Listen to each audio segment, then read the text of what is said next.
Musical Talk, the UK's independent musical theatre podcast.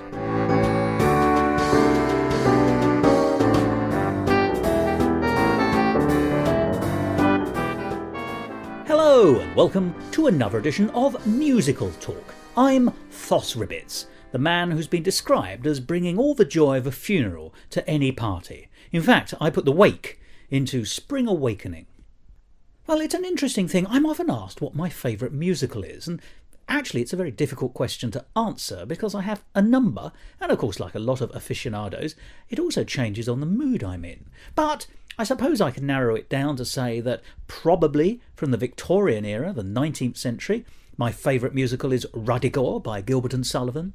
From the 20th century, I'd probably have to put my money on How to Succeed in Business Without Really Trying. And for the 21st century, well, as we have 83 years left of it, I think I'll keep my powder dry on giving an answer until we've seen what happens. So I'll see you in the year 2100. And it's about one of those shows we're going to be talking today, not Ruddigore. And so, by a process of elimination, i.e. removing one from the options of two, we're left with the remaining one, which means that we're going to be talking about How to Succeed in Business Without Really Trying. It's a rare musical in many ways because although it's based on a book, which is not that common but not that uncommon either, it's based on a book that doesn't itself have a narrative. I met up with my old friend Tim Saywood, well known to listeners of this programme, to present him with a copy of the original book from 1952 called How to Succeed in Business Without Really Trying by Shepherd Mead, so that we could discuss the recent London production of that wonderful show. Enjoy.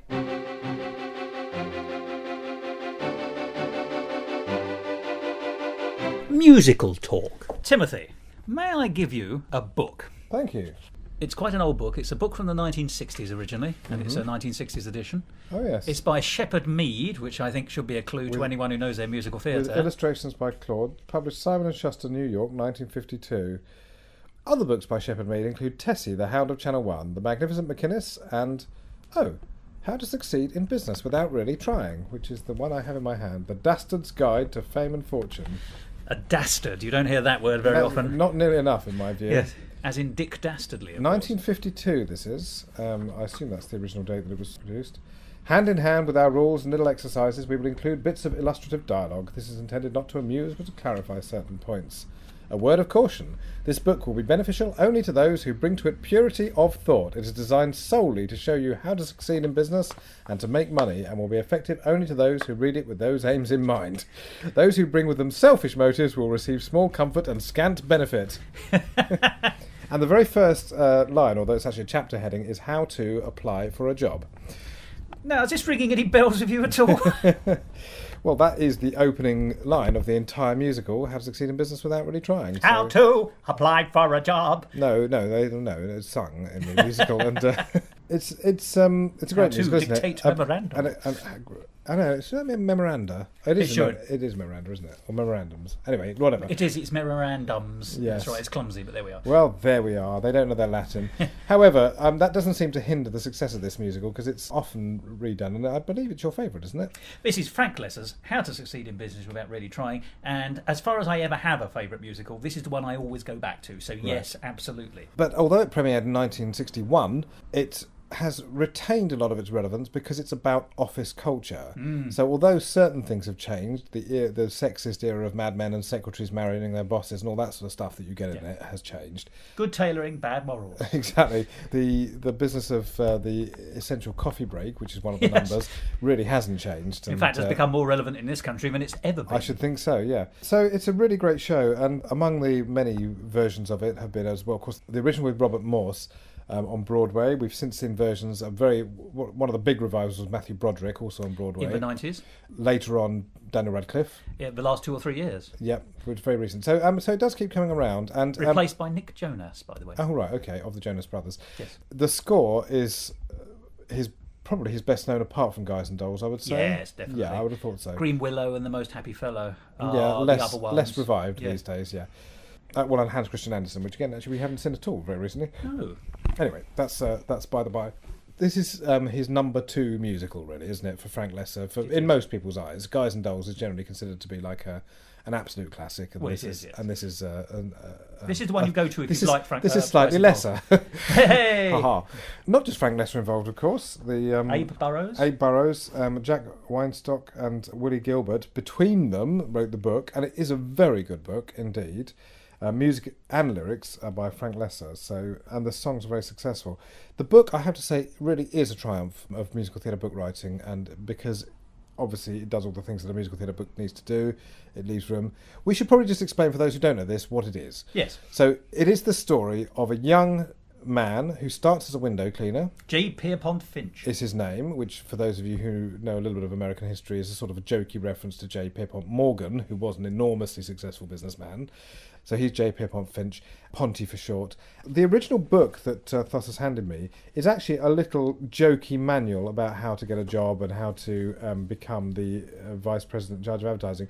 And you can't adapt this as a musical because it's just an instruction manual. You can't. Episodic. There are no there are characters in it, but there isn't a sort of specific plot line. So what they do is they take this source material and they actually they make it into a narrative story.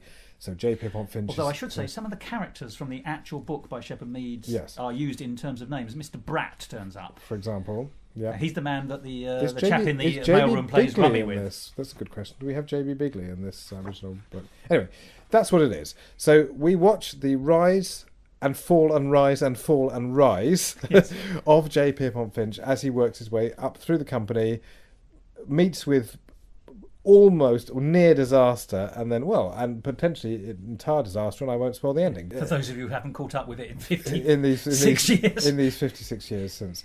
There's also a film version, which there is a film version, yeah, with Robert Morse. With the original cast, more or less. Right, okay. It's got Rudy Valley playing J.B. Bigley. Ah, marvellous. So there is a big boss, there's like intermediate bosses, there are lots of secretaries, and there is a love interest who is a secretary and called Rosemary. Famously, the Rosemary, which a lot of people have accused Jesus Christ Superstar of lifting. Well, in fairness, it was Andrew Lloyd Webber, I think. No, Jesus Christ Superstar himself is well known to have plagiarised this musical. We saw recently, you and I, a version at the Wilton's Music Hall. A beautiful production and a beautiful venue. A very, very lively venue where I'd seen previously Floyd Collins. We have also previously seen amateur versions of it, haven't we? And we've also seen... in fact, I think possibly this is one of the musicals I've seen the most, basically, because you keep dragging me back to it, because you like it so much. And I do like it too. And yet, can I make, I think, an interesting observation that you quite rightly listed all the productions of it in America. Yeah. From 1961, the big revivals. And it is one of those ones, it's definitely in the canon of greats. It's not Guys and Dolls, but it gets revived. I mean, any show that's been revived with those big names. Matthew Broderick is a big name. Yes. Daniel Radcliffe is arguably a bigger name. Yeah. Nick Jonas is a big name. And it made Robert Morse. So these are big productions. Money is thrown at them. Yeah. They never come over to London. Or they never inspire anyone in London to put a production on. We don't get it over here. I cannot tell you the last time I saw a big budget. Well, in fact, I've never seen a big budget version of it. The last major opportunity for it was when, and indeed they did indeed do, I think, a revival on the back of this, was when Mad Men was on, because it really sort of fits into that sort of era. Milieu, the sharp suits, the sexism, and all of that sort of stuff, But yeah, we should actually, of course, Fosse did the choreography is probably worth mentioning as well, and in the film, and in the film, yeah, exactly. And that I think has sort of elevated it over the years as well. The most important thing about this musical, I think, for it to work, is it's a cynical musical, kind of. Well, the book is cynical, certainly in which it's based. We have to sympathise with the hero, and if we don't, he is a real arsehole. Yeah. Basically.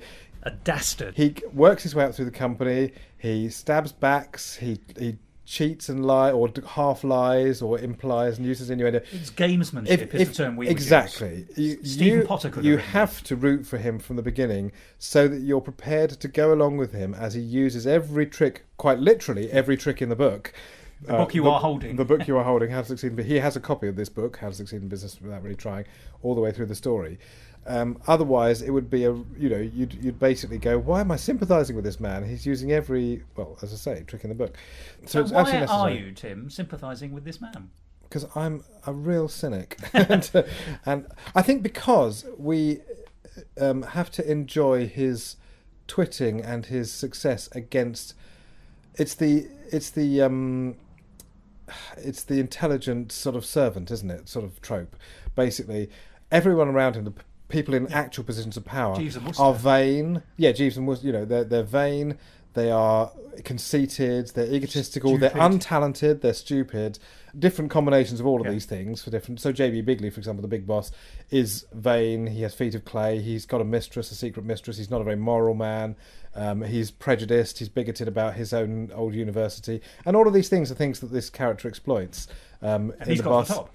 Absolutely, and he's got to the top. Yeah, exactly. The higher up the greasy pole, I think that people go, the more disgusting the parts that they expose. Yes. I can't remember who said that originally, but possibly Nye Bevan, I don't know. But anyway, but that's the reason you sympathise with him, because almost everybody else is is foolish, and he's sort of like an Alice in Wonderland almost. He's sort of Alice in Wonderland. Alice is not a particularly moral character. She has all kinds of sort of flaws, but she meets with people who are such caricatures that extremes.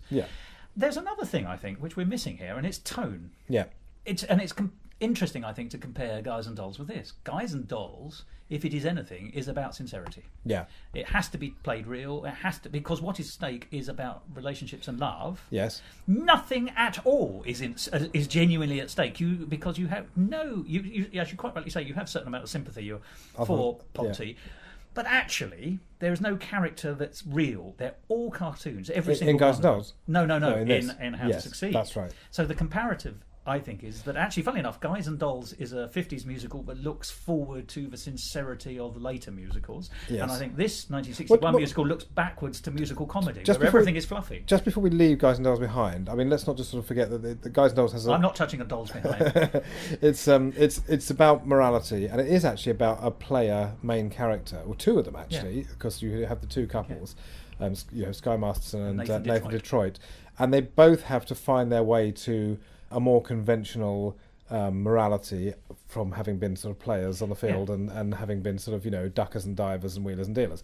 And in a sense, that sort of is also the journey of J. Pierpont Finch here, except that, well, again, I don't want to spoil the ending, but I'm not sure he fully learns the lessons. Well, no, he's unchanged. Yeah, he is. He's cunning and wily, and in fact, he hasn't changed because of a comment at the very end about the president. He's of America. kind of like a vice character, isn't he? Actually, he's kind of like in the morality place, he's an everyman, and that's where the sympathy hopefully comes from if it's played right. And yet, I think there's a different parallel again. It plays out differently in Guys and Dolls. You're quite right. The men have to find their moral position. The women are the virtuous ones. Always. Even Adelaide. Yes. Who's not clearly, she's not religious. She's not a part of the Salvation Army. But actually, the women have integrity, if you like, in whatever sphere. Funnily enough, the same is true of How to Succeed in Business Without Really Trying. True. It is the female characters who are good at their job. They're all secretaries. They may be different levels of secretary for the man they're serving. Oh, that's right. But they're all decent characters. They're all real. You get the impression that they do all the work. With the possible exception of Hedy LaRue. Well, even Hedy LaRue is identified as having a sincere heart. Yes, because she does actually. You get the impression that she's full of love. She's no good at her job. No. But yes, she's a very particular character, though. Yeah, she's a good time girl, but actually she does have a sense of morality under it, and that does underlie some of her decisions. But anyway, let's not get ahead of ourselves. But the women are the real characters. So, although, and that takes us back to that investigation into the 1960s sexism, which you quite rightly said is almost epitomised now by Mad Men, the TV series.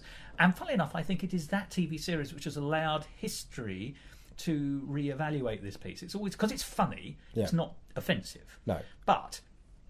When I was a young man in the 80s, when I was watching the film, I appreciate it was a 60s film, you could tell it was a historic piece.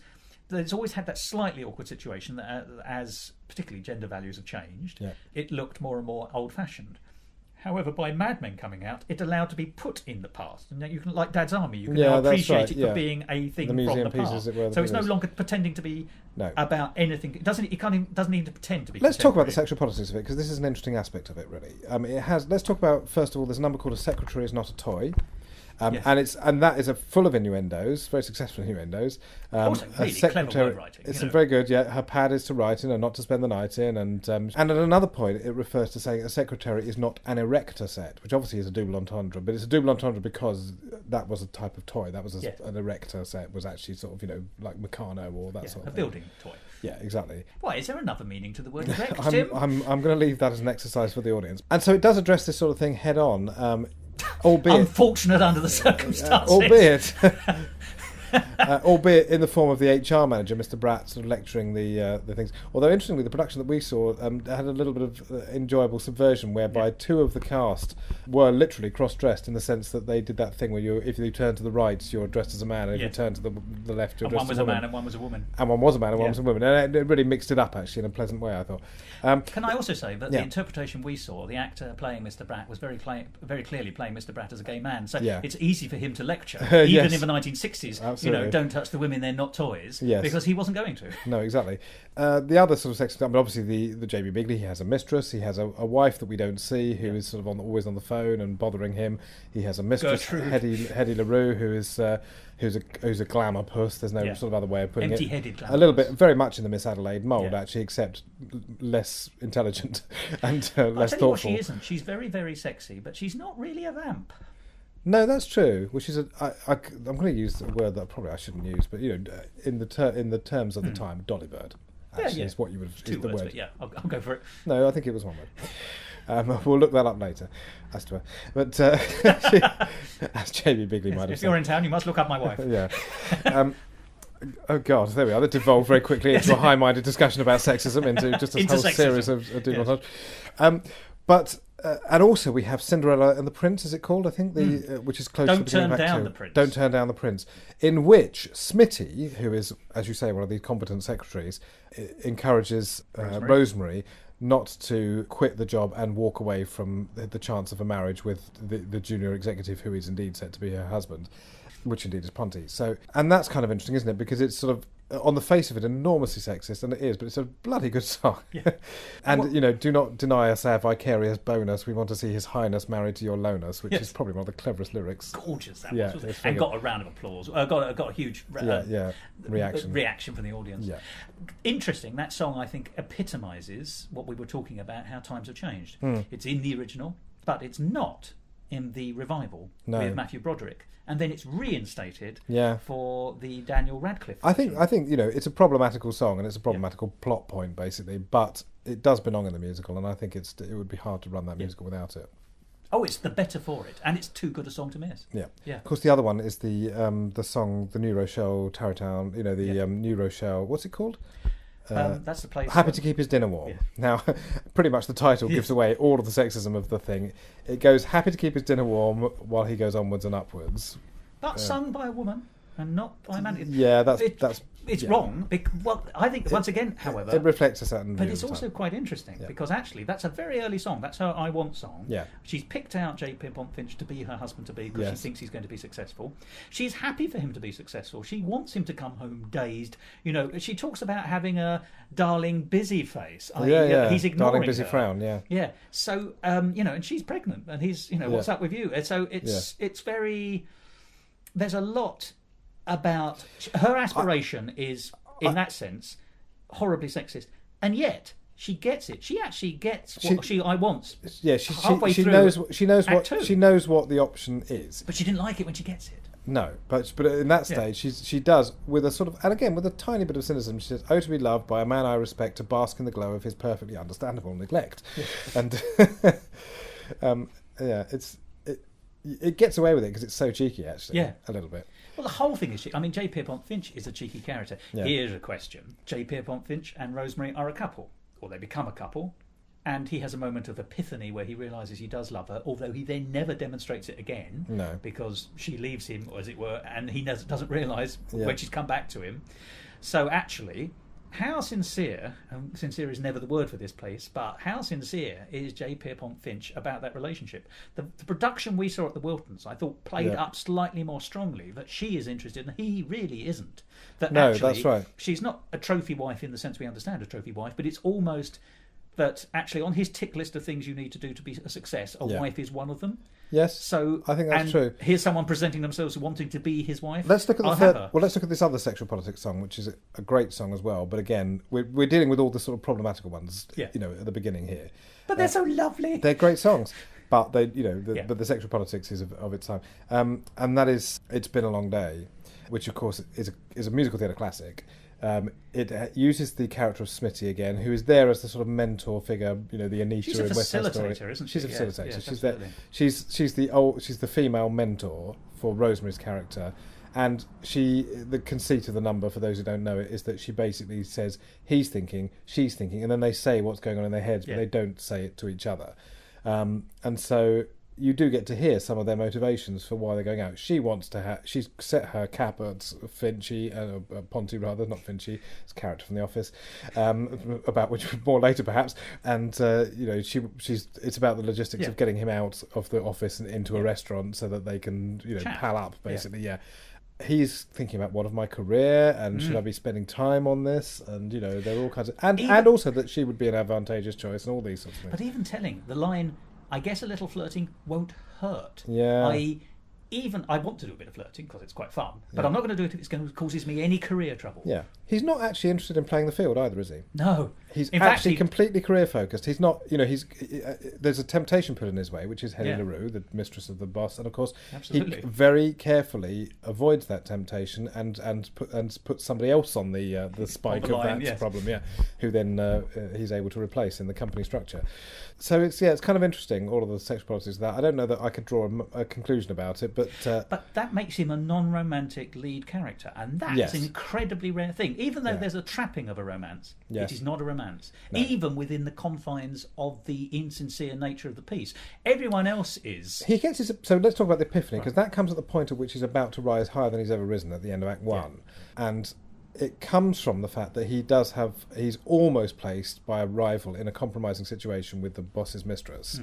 And at that point, he pulls out of the hat this sudden obsession with Rosemary, the character, and of course that's where you get that Rosemary song from. Suddenly there is music at the sound of her name. But it's right. It's ironised by the fact that he's it's at the point at which his career is in peril that he suddenly reaches for the safety of having a conventional wife and therefore not being put in any sort of sexual danger. So I think I'm going to ask you a question which absolutely is totally irrelevant to this story, except, is J. Pierpont Finch a gay man in 1961? Obviously not explicitly. No. But I don't think, and I've never seen it interpreted this way. No, previously. I think it's a stretch because I think it would undermine the fun of the thing, and in fact, if anything, it would make the sexual politics even worse, because if he was just literally exploiting Rosemary's goodwill purely to advance his career and he had no interest in her whatsoever, I think he'd be judged much more harshly by a contemporary audience than if he is a straight man. He seems sort of sexless though, doesn't he? Yeah. And he's been portrayed by actors who are actually a little bit sexless in themselves as well. Oh, now that's really interesting. But you're absolutely right. That's right. Robert Morse, you don't think of as a pin-up, really. No. Daniel Radcliffe, yes, okay, he is a pin-up, but he's a pin-up on that sort of innocent sort of side of things. Certainly at the time he did that show, anyway. Decency is the word you get out, Daniel Radcliffe. That's right, and Matthew Broderick too, really. I mean, he had been a Ferris Bueller, but again, this very cheeky sort of character, and he doesn't play the sort of Lothario ever, really. No, he's not. They're not characters. So they are these sort of Boy Scout sort of appearances. He is. I think that's what it is. He's almost like not pre-sexual exactly. That's not true either. But sort of, his sex doesn't enter into the equation asexual, for him. Kind of, in as much as sex doesn't. Yeah, not interested. Sex actually, in and of itself is not his object. It doesn't really enter into the equation for him. Yes, it's sort of there, and he probably is straight and all the rest of it. Could you do it with him playing gay? I don't think you need to. No, I think he's actually. I don't think in a way, if you play it gay, well, how do you show that? Him taking a sexual interest in other men in the piece, and actually, that misses the point entirely of the character, because the whole point is it wouldn't matter if he was gay. Yeah. If he was gay, he wouldn't be tempted by the men. Less so, presumably, in the 1960s, because it would be career ruining, sort of thing to happen. So no, I think he very much aspires to join the men in the locker room sort of thing, doesn't he? He wants to join the fraternity, the elite, yes, the brotherhood. Yeah, you're right. Significant word, because of course that is the final number, and the final number, and this is where we go through we exhaust our list of particularly sexist songs, is Brotherhood of Man. Yeah. And the notion being that all men engaged in the professions and whatever it's an ironic song, obviously. We're not supposed to believe this at the end, and nor do we, of course. We're not that stupid, but it framed in terms of like it being a big brotherhood of man, and that's what it's about, really. It's about the man's club.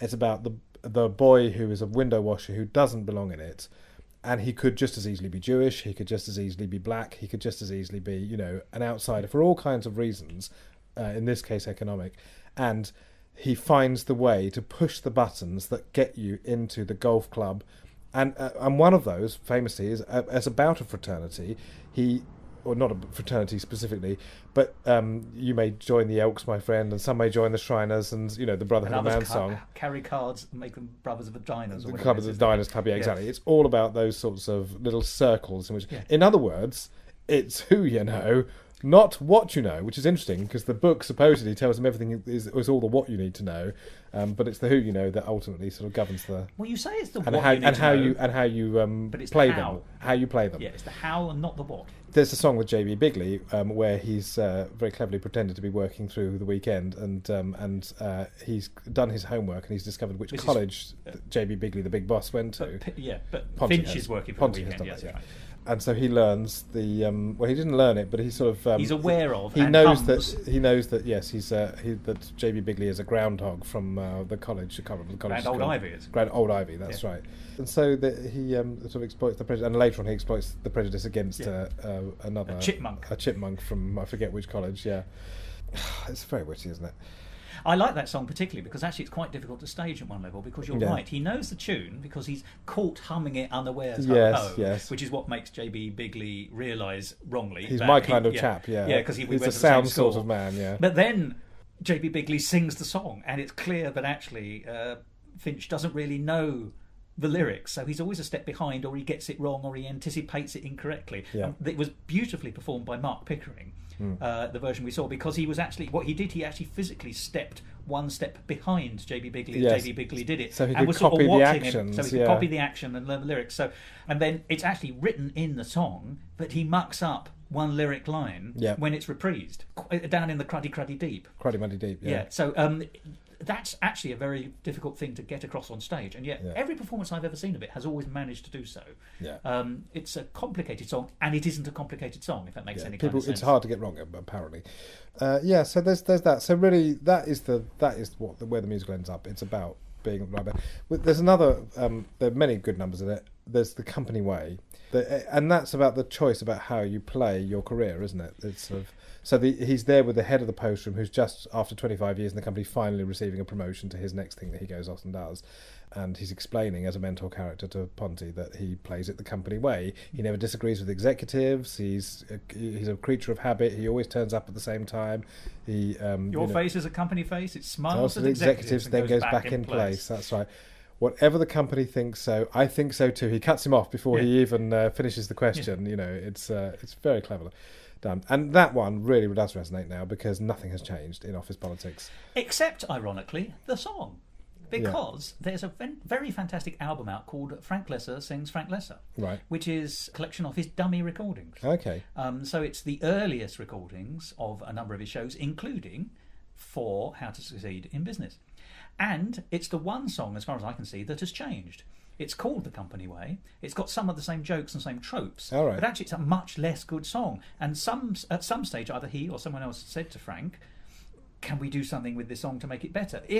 I think if that song had remained in its original version, it would be it would have been the weakest. It would have been the weakest song in the score. Yeah. And it was reworked with the same ideas, but just essentially a better tune. Actually, is the big change. Okay. And it certainly isn't the weakest song. In fact, it's one of the earliest highlights. Yeah, I think it's a really good song, and it's just full of jokes. It's just full of really witty lyrics. Even the staff canteen lunches are perfect. You should try their haddock sandwich early in the week. Yeah, exactly.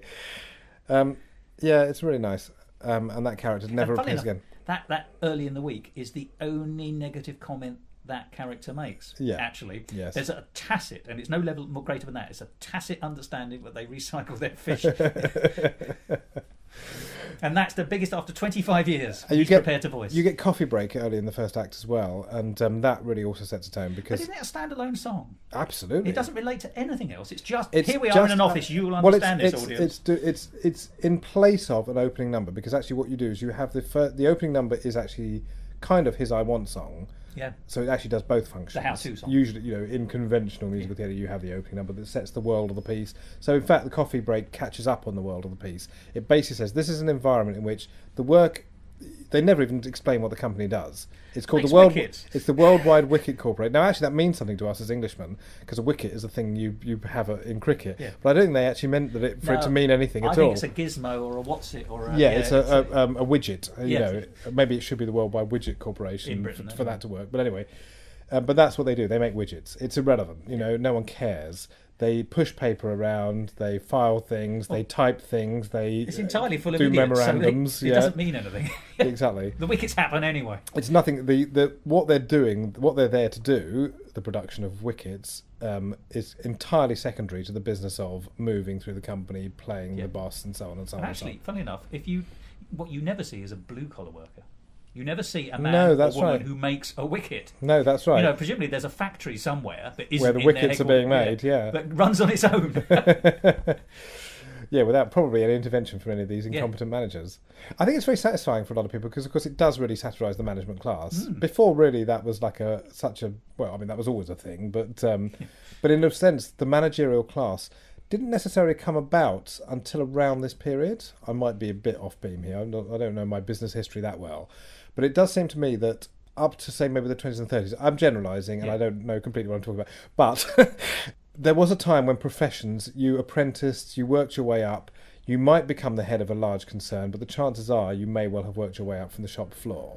You hadn't trained as a manager, you had trained in the specific thing, the wicket or the whatever. You carried up your profession. Exactly, into management rather than being a manager per se. So when you were sitting in an office directing operations, you had some vague idea about what they were doing on the ground.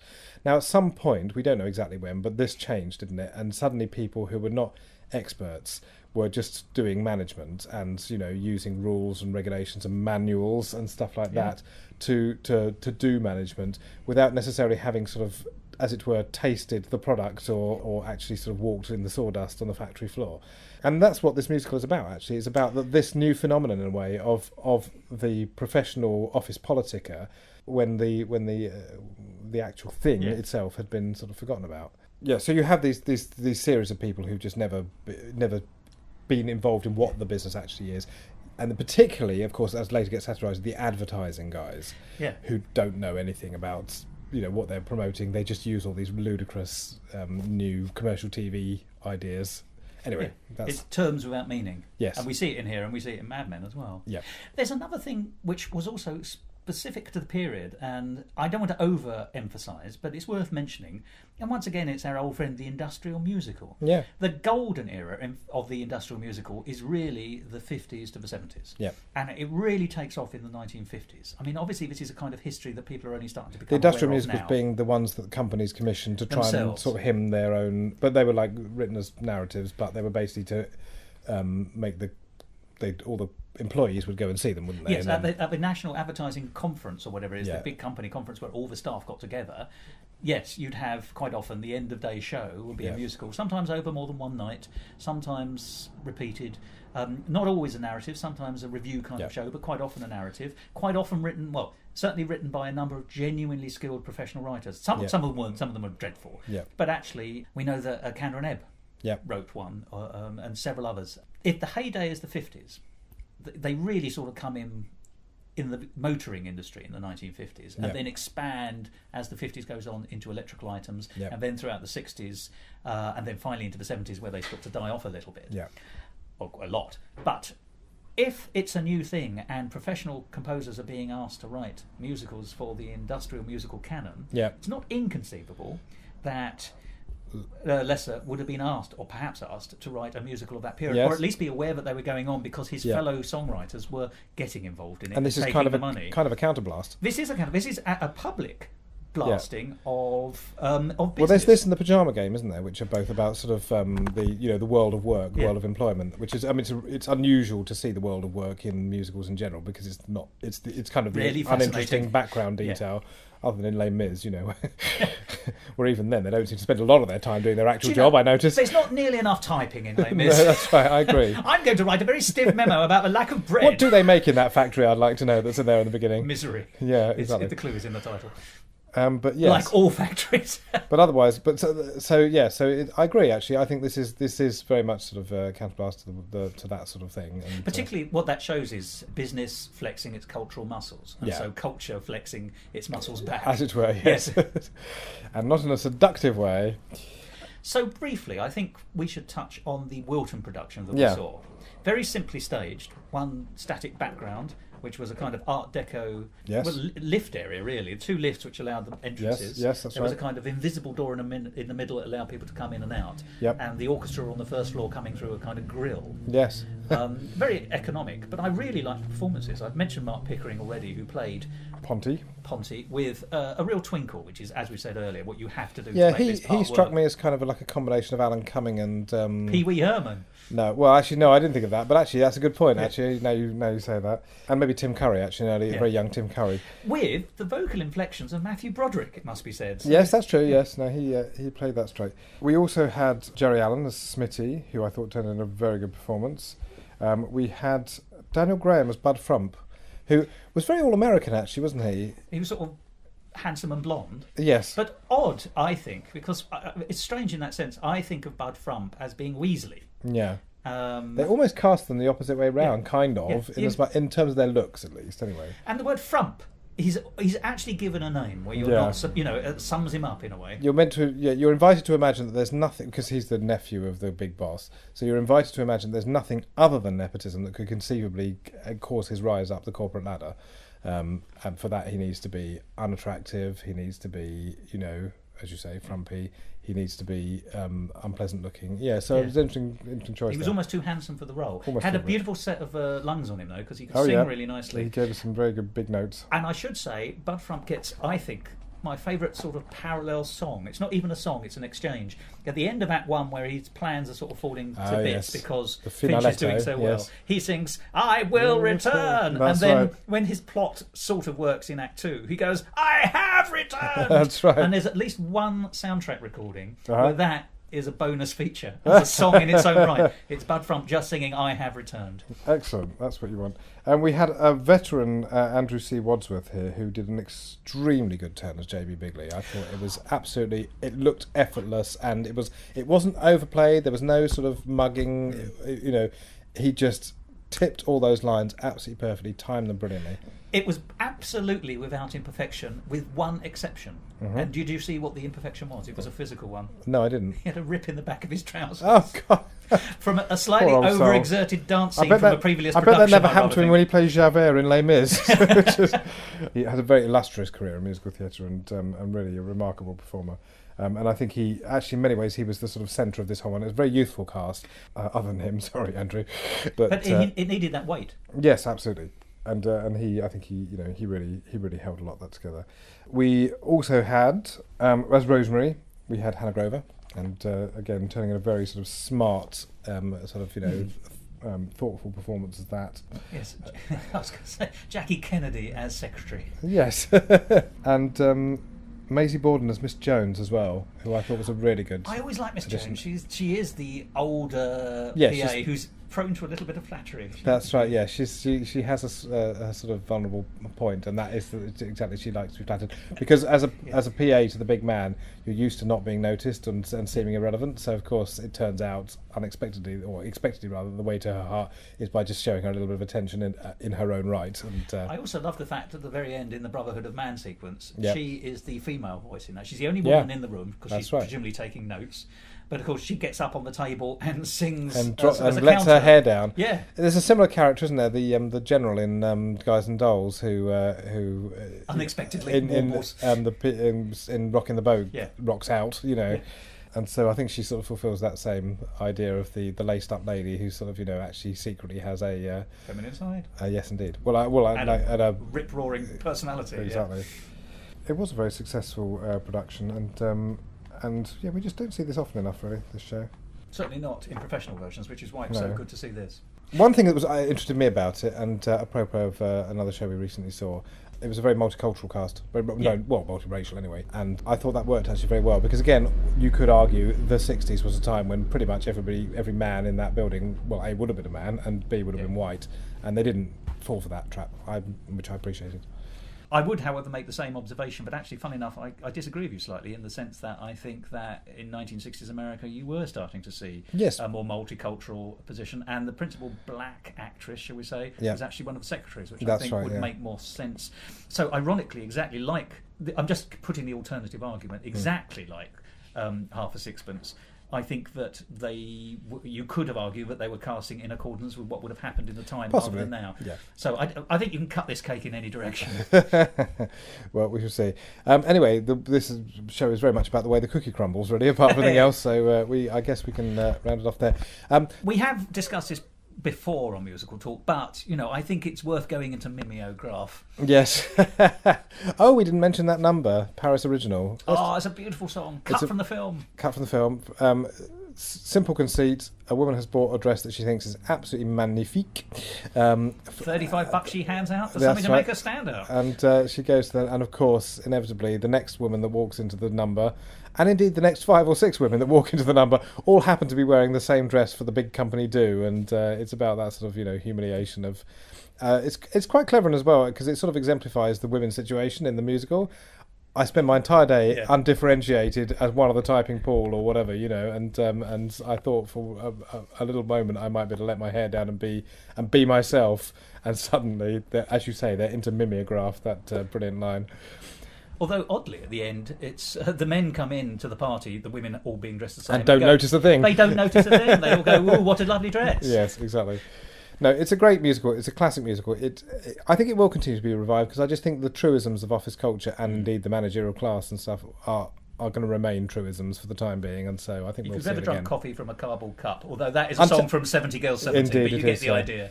The only thing is maybe somebody will write the contemporary version of it. Maybe they'll base it on The Office or something, with David Brent or whatever, and maybe we'll get the contemporary version of it. But until then, this will do very well. Well, thank you very much, Tim. I look forward to reading your report. Yes, that'll have to be on your desk at 9 a.m. on Monday morning, I assume. Wear something short.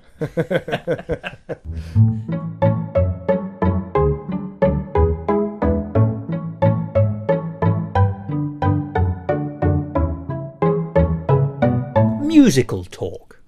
Well, there we are, Tim Saywood and me talking about the recent London production of How to Succeed in Business Without Really Trying, which you could have seen in London this year without trying too hard yourself if you'd booked tickets to see it at the Wilton's Music Hall, just down the road from the Tower of London.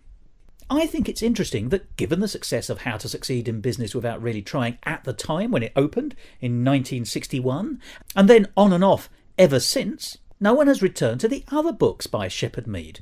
Now, he was no fool, he knew he was onto a good thing, and indeed he wrote a whole series of other books, some of which were in the same vein. So, just to give you an example, he wrote a book called How to Get Rich Without Really Trying, How to Succeed with Women Without Really Trying, How to Live Like a Lord Without Really Trying. You can see what he's done here. I should say, by the way, that last one is one of my favourites, actually. It's really about what it is to live in Britain in the 1960s. And there's several others. There's one about tennis, there's one about business spying, and there's another one about staying young. And yet not one of those has been turned into a musical. So, if you're looking for inspiration and you want to write a musical, those are my tips. Well, that's it for this week. It's always a pleasure to revisit one of my favourite shows with one of my favourite people, for one of my favourite podcasts, and have it listened to, I hope, by millions of my favourite people. Yes, that's you, by the way.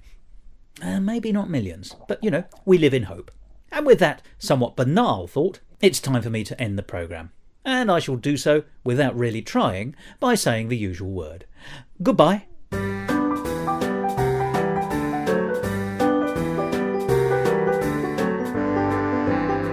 This episode of Musical Talk edited by Thos Ribbits and presented by Thos Ribbits and Tim Saywood. Copyright Musical Talk 2017.